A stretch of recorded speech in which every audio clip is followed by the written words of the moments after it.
अस्सलाम वालेकुम दोस्तों, आज मैं आपके लिए लेकर आई हूँ क्रीम वाली फ्रूट चाट बनाने की एक बहुत ही कमाल की रेसिपी। क्या आप जानते हैं कि ठेले वाले किस तरीके से क्रीम को 2 गुना ज़्यादा बढ़ा देते हैं और इसकी क्वांटिटी इतनी ज़्यादा हो जाती है कि क्रीम चाट आपकी ढेर सारी बन के तैयार होती है और बहुत ही क्रीमी और बहुत ही मज़ेदार चाट बन के तैयार होती है। तो आखिरकार वो क्रीम में ऐसा क्या मिलाते हैं, तो चलिए हम देख लेते हैं इस वीडियो में।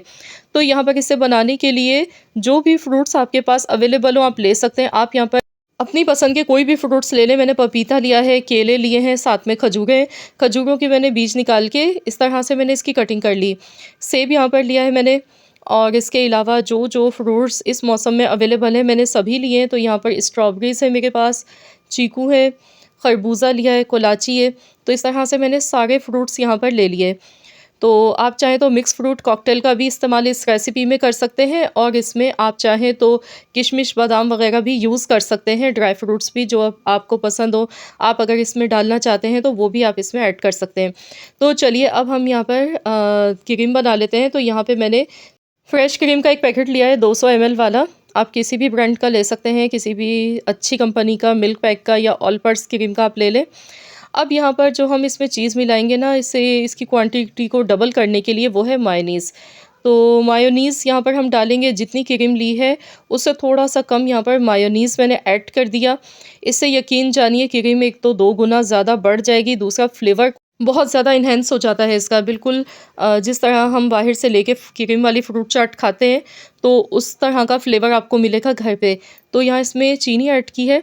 तो यहाँ मैंने टोटल 3 से 4 टेबल स्पून इसमें चीनी ऐड कर दी और इसे अच्छी तरह से मिक्स कर लिया कि चीनी इसमें अच्छी तरह से हल हो जाए। तो ये देखिए, चीनी जैसे ही इसमें हल हो गई तो देखिए कितना क्रीमी सा इसका टेक्सचर है। बिल्कुल भी ऐसा नहीं होगा कि आपकी जो क्रीम वाली फ्रूट चाट है उसमें पानी अलहदा हो जाए, फ्रूट्स पानी छोड़ दें, ऐसा बिल्कुल भी नहीं होगा।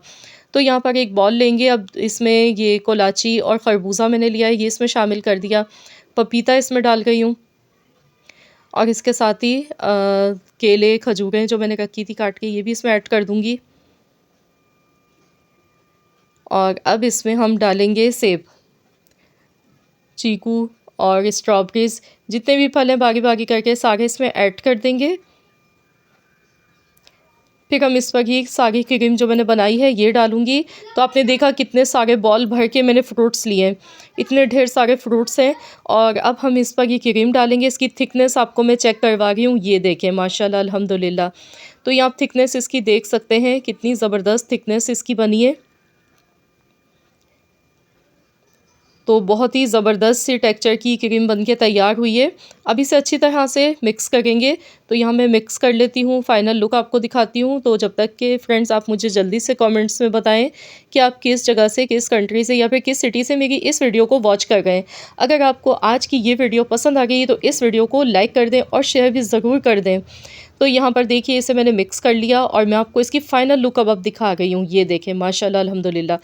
तो रोज़ा इफ्तार से पहले 1 घंटा पहले भी आप इसे बनाकर रख लेंगे ना, तो आपकी जो चाट है ना, ये बिल्कुल भी पतली नहीं होगी, क्योंकि इसमें पानी नहीं छोड़ेगी ना फ्रूट्स।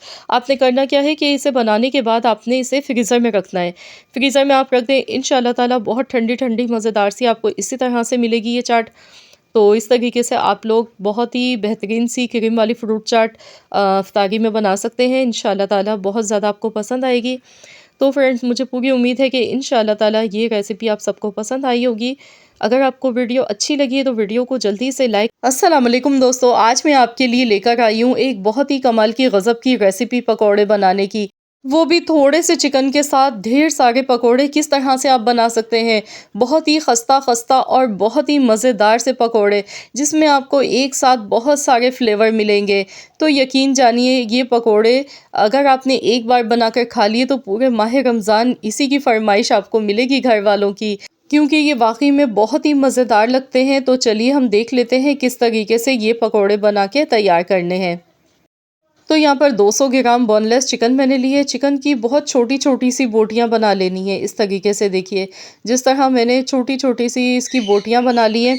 और इन्हें अच्छी तरह से वॉश कर लिया। वॉश करने के बाद स्ट्रेनर में रख दिया था ताकि इसमें जो भी एक्स्ट्रा पानी है वो सारा इसका निकल जाए। अब एक बॉल लेंगे, इसमें ये चिकन शामिल कर देंगे। इसके साथ ही यहाँ पर प्याज और आलू लेंगे। तो यहाँ मैंने हरा प्याज लिया था, इसका ग्रीन वाला पार्ट, वाइट वाला हिस्सा दोनों मैंने इसकी कटिंग कर ली। और साथ में एक अदद मैंने आलू लिया है। आलू को मैंने इस तरह से काट लिया, ये देखिए। तो बस इस तरह से आलू और प्याज आपने काट के लेने हैं लच्छेदार। इसके साथ ही हरा धनिया जाएगा इसमें 1 गड्डी के बराबर। हरी मिर्चें ली थी 2 अदद। तो ये दोनों चीज़ें भी इसमें शामिल कर देनी है। और अब इसमें बेसन शामिल कर देंगे। 1 कप भर के मैंने बेसन लिया है, लेकिन अभी पूरा नहीं डाला, थोड़ा सा बेसन मैंने बचा लिया इसमें से। तो यहाँ पर इसमें कुछ मसाले ऐड कर लेते हैं। सबसे पहले कसूरी मेथी इसमें जाएगी आधा चम्मच, इससे जायका बहुत ही ज़बरदस्त आएगा पकोड़ों का। अब इसमें हम डालेंगे चिकन पाउडर। चिकन पाउडर यहाँ पर आधा चम्मच भर के मैंने लिया, ये इसमें ऐड कर दिया, इससे पकोड़ों में फ्लेवर अच्छा आता है। नमक आधा चम्मच इसमें शामिल करना है। इसके साथ ही कुटी हुई लाल मिर्चें आधा चम्मच, 1 चम्मच भर के मोटा कुटा हुआ धनिया जाएगा, ज़ीरे का पाउडर पिसा हुआ जाएगा, तो ये भी आधा चम्मच मैंने डाला है पिसा हुआ ज़ीरा। इसके साथ ही ऑरेंज फूड कलर थोड़ा सा ऐड कर देंगे। तो बस अब इन सारी चीज़ों को अच्छी तरह से पहले ऐसे ही मिक्स करना है। अभी इसमें पानी बिल्कुल भी शामिल नहीं करना है, बग़ैर पानी के। अभी ऐसे ही देखिए मैंने सारी चीज़ों को मिक्स किया। अब बिल्कुल थोड़ा थोड़ा सा पानी इसमें ऐड करना है। थोड़ा थोड़ा सा पानी ऐड करके इस तरह से इसकी अच्छी तरह से बाइंडिंग करनी है। तो इसमें बेसन का इस्तेमाल बहुत ज़्यादा कम करना है, बहुत ज़्यादा बेसन का इस्तेमाल नहीं होगा। बस इस तरह से बाइंडिंग बन जानी चाहिए। ये देखिए शेप बन गई है पकोड़े की, तो इस तरह से चेक कर लीजिएगा। तो बस इस तरह से ये बैटर हमारा बनके तैयार हो गया है। अब इसे कोई रेस्ट नहीं देना है, बस इस तरह से ये बैटर बनाएंगे, फ़ौरन से इन्हें फ्राई करेंगे। तो यहाँ पर मैंने ऑयल गर्म होने के लिए रख दिया था। मीडियम गरम ऑयल में इन्हें फ्राई करना है। तो यहाँ पर चिकन की जो छोटी छोटी बोटियाँ बनाई थी ना, उसकी मेन वजह ये भी थी कि पकोड़े ज़ायरे हम बना रहे हैं, इन्हें फ्राई कर रहे हैं, तो चिकन जो है ना वो अंदर से कच्चा ना रहे, अच्छी तरह से कुक हो जाए। और ना तो बहुत ज़्यादा इन पकोड़ों में बेसन आपने डालना है। इसमें प्याज आलू के लच्छे थोड़े ज़्यादा बना के आपने डालने हैं। और इस तरह से सारी चीज़ें ऐड करनी है जिस तरह से मैंने सारे मसाले आपको बताए हैं। 10 से 12 मिनट तक इन्हें फ्राई कर लेंगे ताकि पकोड़े हमारे बहुत अच्छी तरह से फ्राई हों। चिकन अंदर से बिल्कुल भी कच्चा नहीं रहना चाहिए। तो यहाँ शेप आप इनकी देखें कितनी खूबसूरत लग रही है दिखने में। माशाल्लाह अल्हम्दुलिल्लाह लुक वाइज भी बहुत ही ज़बरदस्त लग रहे हैं और खाने में भी बहुत ही लाजवाब ये पकोड़े बनके इस तरीके से तैयार होते हैं। इसमें जो चिकन का फ्लेवर है ना वो बहुत ही अच्छा लगता है। और साथ ही में आलू प्याज का कॉम्बिनेशन, यकीन जानिए ये बहुत ही उम्दा और बहुत ही मज़े के चटखारेदार पकोड़े बनके तैयार होते हैं। तो इस तरीके से इस माह रमज़ान में अफ्तार के लिए ज़रूर बनाएं आप भी पकोड़ों की ये रेसिपी। आप इसे केचप के साथ या हरी चटनी के साथ सर्व करें, इंशाअल्लाह ताला आपके घर वाले मज़े ले ले के खाएंगे। ये बहुत ही मज़ेदार पकोड़े बनके तैयार हुए थे। तो फ्रेंड्स अगर वीडियो पसंद आई है तो लाइक कर दें, शेयर कर दें। चैनल पर नए हैं तो चैनल को भी सब्सक्राइब कर लें। मिलते हैं इंशाअल्लाह ताला एक और नई अस्सलाम वालेकुम दोस्तों, आज मैं रोज़ेदारों के लिए लेकर आई हूँ एक ऐसा हेल्दी शरबत जिसमें कोई महंगे महंगे बादाम पिस्ते कुछ भी नहीं डालने। बस एक हम इसमें फ्रूट का इस्तेमाल करेंगे और आप देखेंगे कि ये कोई इतना ताकतवर एनर्जी बूस्टर ड्रिंक बनेगा, रोज़ेदारों की तबीयत इंशाअल्लाह ताला खुश हो जाएगी। ये सिर्फ एक गिलास शरबत नहीं है बल्कि खून की बोतल है, क्योंकि इसको पीते के साथ ही जिस्म में ताकत एनर्जी बूस्ट हो जाएगी। तो चलिए देख लेते हैं रोज़ेदारों के लिए किस तरीके से ये मज़ेदार सा शरबत बना के आज मैंने तैयार किया था। तो यहाँ पर इस शरबत को बनाने के लिए जो फ्रूट हम यूज़ करेंगे वो है स्ट्रॉबेरीज़। तो यहाँ आप देख सकते हैं मैंने स्ट्रॉबेरी ली है, आजकल सीज़न है तो आप लोग भी इससे भरपूर फ़ायदा उठाएँ। तो यहाँ पर देखिए मैंने स्ट्रॉबेरीज़ ली हैं और बहुत ही फ्रेश और बहुत ही बेहतरीन सी आजकल आपको ये मिलेंगी, क्योंकि सीज़न की है। सीज़न की जो भी चीज़ होती है, फ्रूट हो चाहे सब्ज़ी हो, तो वो बहुत ज़्यादा फ़ायदेमंद होती है। तो यहाँ मैंने पानी में पहले बेकिंग सोडा डाला आधा चम्मच और इसमें मैंने 20 मिनट के लिए स्ट्रॉबेरीज़ को भिगो कर रख दिया ताकि इस पर जो भी केमिकल वगैरह हों वो सारे इसके हट जाएं, क्योंकि स्ट्रॉबेरीज़ पर केमिकल का स्प्रे बाज़ दफ़ा होता है जिसकी वजह से फिर ये हमारी सेहत के लिए अनहेल्दी हो जाती हैं। तो यहाँ पर इसे धोने के लिए खाने का सोडा थोड़ा सा पानी में डालने के बाद आप इन्हें भिगो कर रख दें 20 मिनट के लिए। उसके बाद फिर आप इसे साफ़ पानी से दोबारा से अच्छी तरह से 2-3 बार वॉश कर लें। तो यहाँ पर स्ट्रॉबेरी हमने अच्छी तरह से वॉश कर ली और अब हम जितनी हमें चाहिए होंगी उतनी हम इसमें से यूज़ करेंगे। तो यहाँ पर आधा किलो का डब्बा था ये, तो मैं सिर्फ़ 1 पाव इस्तेमाल कर रही हूँ। 1 पाव मैंने स्ट्रॉबेरीज़ ली हैं, इस तरह से इसकी कटिंग कर ली। अब यहाँ पर जूस बनाने के लिए ग्राइंडिंग जार लेंगे और इसमें स्ट्रॉबेरी डालेंगे। अब इसमें मैं चीनी डाल रही हूँ, तो यहाँ पर मैं टोटल 4 टेबल स्पून चीनी के शामिल कर रही हूँ। बस आपने भी 4 से 5 टेबल स्पून ही डालनी है। अब इसमें दूध की मलाई मैं डाल गई हूँ। आपके पास अगर फ्रेश क्रीम है तो वो भी आप इसमें यूज़ कर सकते हैं। तो यहाँ पर मैंने 4 टेबल स्पून दूध की मलाई इस्तेमाल की है और अब यहाँ पर दूध इसमें शामिल करेंगे। टोटल जो मैंने यहाँ पर दूध लिया है वो 1 लीटर है, अभी हाफ़ लीटर मैं डाल गई हूँ, हाफ़ लीटर मैं बाद में डालूँगी। तो यहाँ पर देखिए मैंने इसे अच्छी तरह से ग्राइंड कर लिया और अब हम इसे एक बाउल में निकाल लेंगे। तो यहाँ देखिए बेहतरीन सा हमारा ये बन रहा है शरबत। अब इसमें आधा लीटर दूध जो मैंने बचाया था वो भी डाल दिया।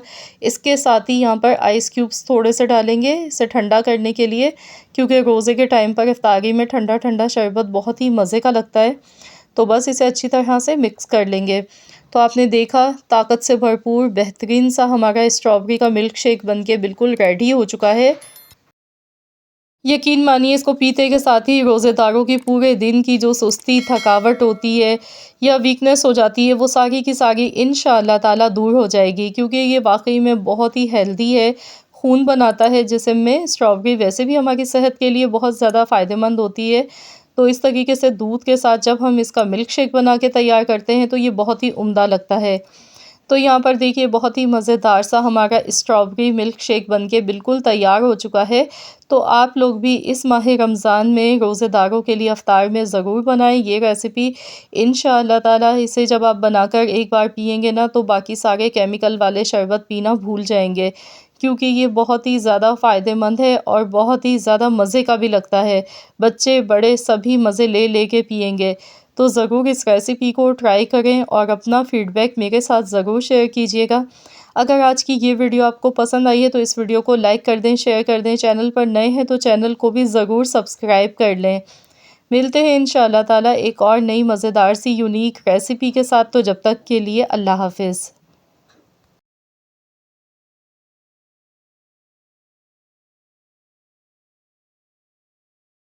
अस्सलाम वालेकुम दोस्तों, आज मैं रोज़ेदारों के लिए रमज़ान स्पेशल में लेकर आई हूँ एक बहुत ही लाजवाब रेसिपी। तो आज मैंने सोचा क्यों ना इफ़्तार के लिए कुछ स्पेशल रेसिपी बनाई जाए। तो आज आप लोगों के साथ मैं शेयर करूँगी मिक्स दही बड़े छोले बनाने की एक बहुत ही शानदार सी रेसिपी। तो चलिए हम देख लेते हैं किस तरीके से हमने ये बहुत ही मज़ेदार से उम्दा मिक्स दही बड़े छोले बना के तैयार किए थे। इसके लिए सबसे पहले एक बाउल में 1 कप बेसन लेना है और अब इसमें आधा चम्मच पिसी हुई लाल मिर्चें, आधा चम्मच ज़ीरे का पाउडर, 1/4 चम्मच हल्दी पाउडर, आधा चम्मच नमक का, 1 चुटकी के बराबर बेकिंग सोडा यानी कि खाने का सोडा। पहले इस तरह से खुश्क मसालों को अच्छी तरह से बेसन में मिक्स कर लें। अब जिस कप से मैंने बेसन लिया था इसी कप से 1 कप भर के मैंने पानी का लिया है। बेसन को अच्छी तरह से फेंटते जाना है। एकदम से पूरा पानी नहीं डालेंगे, थोड़ा-थोड़ा पानी डाल के इसे अच्छी तरह से मिक्स करना है। तो यहाँ पर अगर आप चाहते हैं ना कि आपके जो पकोड़े हैं वो एकदम मक्खन की तरह मुलायम बने, अंदर से जालीदार बने, तो यहाँ पर ये स्टेप बहुत ज़रूरी है। 5 मिनट तक आपने बेसन को अच्छी तरह से फेंटते जाना है, इससे इसमें एयर बनेगी और जो हमारे पकोड़े हैं ना वो जालीदार बन के तैयार होंगे। तो यहाँ देखिए खूब अच्छी तरह से फ्लफ़ी सा मुलायम सा ये बेसन हमने फेंट लिया है और देखिए ये फूल चुका है। तो यहाँ 1 कप में थोड़ा सा पानी बचा है, बाकी सारा पानी इसमें यूज़ हो गया। बस अब बेसन को कोई रेस्ट नहीं देना है, फ़ौरन से हम इसे फ्राई करेंगे। तो यहाँ ऑयल हमारा तेज़ गरम होना चाहिए। अगर आप ठंडे ऑयल में इन्हें फ्राई करेंगे तो ये फूलेंगे नहीं जिस तरह के हमें चाहिए। तो यहाँ पर देखिए इस तरह से छोटे-छोटे मैं बना गई हूँ और चाहें तो आप चम्मच की मदद से भी डाल सकते हैं ऑयल में या हाथ से इसी तरह से डाल लें। तो यहाँ आप देखेंगे ये ख़ुद ब ख़ुद फूलना शुरू हो गए हैं, ऊपरी सतह पर आने लग गए हैं। ऑयल का जो टेम्परेचर है ना वो बहुत ज़्यादा मैटर करता है, तो इस चीज़ का भी थोड़ा-सा आप ख़याल रखिएगा। तो यहाँ देखिए माशाल्लाह अल्हम्दुलिल्लाह देखिए कितने फूल के ये 4 गुना ज़्यादा बड़े हो गए हैं साइज़ में। तो इस तरह से ये पकोड़े इसके फ्राई किए जाते हैं। तो यहाँ गोल्डन कलर आने तक इन्हें मैंने फ्राई कर लिया। तो चलिए अब इन्हें निकाल लेते हैं और इसी तरीके से बाकी सारे भी हमने फ्राई करने हैं। तो फ़ौरन से इन्हें पानी में नहीं डालना है, इन्हें 1-2 मिनट तक हम ऐसे ही रहने देंगे, बाहर रहने देंगे, फिर हम इन्हें पानी में डिप करेंगे क्योंकि ये बहुत ज़्यादा सॉफ्ट होते हैं, वरना पानी में जाते ही टूट जाते हैं, बिखर जाते हैं। तो यहाँ देखिए 1-2 मिनट बाहर रखने के बाद फिर मैंने इन्हें पानी में भिगो दिया। तो यहाँ सारे हमारे पकौड़े तैयार हैं। तो यहाँ 2-4 मिनट इन्हें पानी में भीगा रहने देंगे, उसके बाद हम इन्हें पानी से निचोड़ कर हम निकाल लेंगे। अब यहाँ पर हम 750 ग्राम एक बाउल में दही लेंगे। दही को विस्कर की मदद से अच्छी तरह से फेंट लेंगे, इसमें कोई गुठली वगैरह नहीं रहनी चाहिए। फिर हम इसके लिए ख़ास किस्म की स्पेशल चटनी बना के तैयार कर लेंगे, जो कि इन दही बड़ों की जान है। तो यहाँ पर देखिए दही को मैंने अच्छी तरह से मिक्स कर लिया और अब इसके लिए हम स्पेशल चटनी बना के तैयार करेंगे। तो यहाँ पर मैंने पुदीना लिया है, 1 मुट्ठी के बराबर पुदीने के पत्ते हैं, 3 लहसुन के जवे हैं, 4 अदद मैंने हरी मिर्चें ली हैं। तो चलिए इसे मिक्सी के जार में डाल लेते हैं और इसे पीस लेते हैं। तो यहाँ पर इसमें साथ ही में 1 चम्मच भर के ज़ीरा जाएगा, 1/4 चम्मच काली मिर्च जाएगी, इसके साथ ही नमक हस्ब ज़रूरत इसमें शामिल कर देंगे, थोड़ा सा पानी डालेंगे। अब इस चटनी को अच्छी तरह से पीस लेंगे। तो यहाँ पर देखिए बहुत ही खुशबूदार सी ये चटनी हमारी बनके तैयार हो चुकी है। तो अब हम इसे दही में मिक्स कर देंगे और इसे अच्छी तरह से ग्राइंडिंग जार को मैंने साफ़ कर लिया, थोड़ा सा पानी डाल के इसमें मिक्स कर दिया। तो बस दही में इसे अच्छी तरह से विस्कर की मदद से अच्छी तरह से मिक्स कर लेंगे। तो यहाँ बहुत ही ज़बरदस्त सा ये दही हमारा हरे मसाले का बनके तैयार हो चुका है।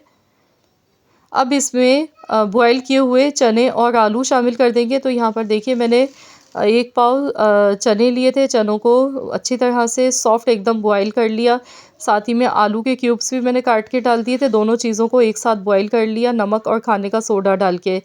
तो यहाँ पर ज़र्दे का कलर थोड़ा-सा मैंने चनों को बॉयल करते टाइम डाला था। तो देखिए चने हमारे बहुत ही बेहतरीन से गले हुए एकदम सॉफ्ट हैं। तो आपने भी बहुत अच्छा सा इन्हें सॉफ्ट बिल्कुल गलाना है, थोड़े से भी हार्ड नहीं होने चाहिए, क्योंकि इस तरह की जब हम चाट बनाते हैं ना तो इसमें बहुत ही अच्छे से गले हुए चने हों तो मज़ा आ जाता है खाने का। तो यहाँ पर देखिए जो पकोड़े हमने फ्राई किए थे ये सारे इसमें शामिल कर दिए और आप देख सकते हैं इनका पानी निचोड़ने के बाद देखिए थोड़े बहुत ये टूट भी गए। ये बहुत ज़्यादा सॉफ्ट बने हैं, इससे अंदाज़ा होगा आपको देखकर। एकदम मुँह में घुल जाने वाले बहुत ही मज़ेदार से, और जो दही इसका तैयार हुआ था वो भी बहुत ही माशाल्लाह बहुत ही शानदार बना है। तो बस अब ऊपर से थोड़ा-सा मोटा वाला चाट मसाला जो स्पेशल आता है ना दही बड़े छोलों का चाट मसाला, जिसकी रेसिपी मैंने अपने चैनल पर अपलोड भी की थी, अगर आपने नहीं देखी है तो देख लीजिएगा। तो यहाँ पे मोटा वाला चाट मसाला इस पर ऊपर से डालेंगे। एक बारीक पिसा हुआ मसाला आता है वो आपने नहीं लेना है, जो फ्रूट चाट में यूज़ होता है। दही बड़े छोलों का जो अलग से मसाला आता है ना, या आप बाज़ार से भी ले सकते हैं, या फिर आप चाहें तो मेरी रेसिपी देख लें, आप खुद घर पे बना के तैयार कर सकते हैं। तो ये मसाला जान होता है इन दही बड़े छोलों की। तो इस तरीके से आप लोग भी ज़रूर इस रेसिपी को बनाएँ इफ्तार के लिए और मुझे अपना फ़ीडबैक ज़रूर दें। साथ में आप थोड़ी-सी पापड़ी ऊपर से डाल लें और इन्हें सर्व करें इफ्तारी के टाइम। तो इंशाअल्लाह ताला मज़ा आ जाएगा आप सबको खाने का। आई होप कि ये वीडियो आप सबको पसंद आई होगी। वीडियो अच्छी लगी है तो लाइक ज़रूर करें, शेयर कर दें। मिलते हैं इंशाअल्लाह ताला एक और नई रेसिपी के साथ। तो जब तक के लिए अल्लाह हाफ़िज़।